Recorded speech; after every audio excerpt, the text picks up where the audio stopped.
পানি না খেয়ে যে উপবাস সেই রোজা চলছে,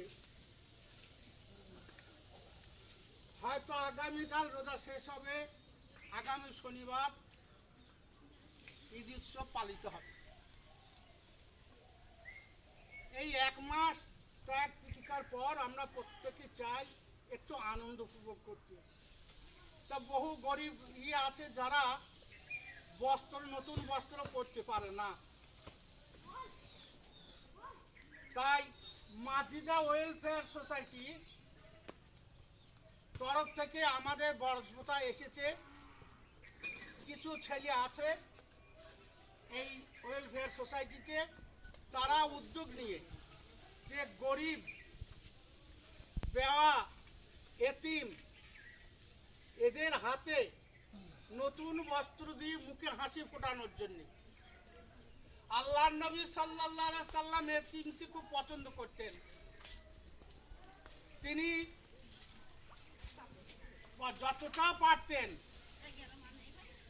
এতিমদের এবং গরিবদের নতুন কাপড় বা বস্ত্র দান করতেন।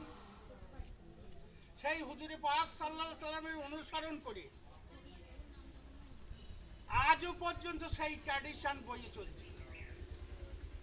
তাই এই মাজিদা সোশ্যাল ওয়েলফেয়ার সোসাইটির তরফ থেকে যে বস্ত্র দান করতে এসেছে, যারা ওতপ্রোতভাবে জড়িত, আংশিকভাবে জড়িত, যারা দান করেছেন, তাদের উদ্দেশ্যে আল্লাহর দরবারে আমার এই কাকুতি মিনতি, ওগো আল্লাহ তাদের শারীরিক সুস্থতা দান করুন, তাদের আত্মীয় স্বজন যারা কবরে শায়িত তাদের জান্নাতবাসী করুন, এবং সর্বোপরি এইটা বলি, ওগো আল্লাহ আপনি মাজিদা ওয়েলফেয়ার সোসাইটিকে কবুল করে নেন এবং এই দানের হাত ওদের আরও প্রসারিত করে দেন, ওরা যেন অনেক অনেক অনেক বড় হয়ে ওঠে, এই আশা পোষণ করে আমি আমার সংক্ষিপ্ত বক্তব্য এখানে শেষ করলাম।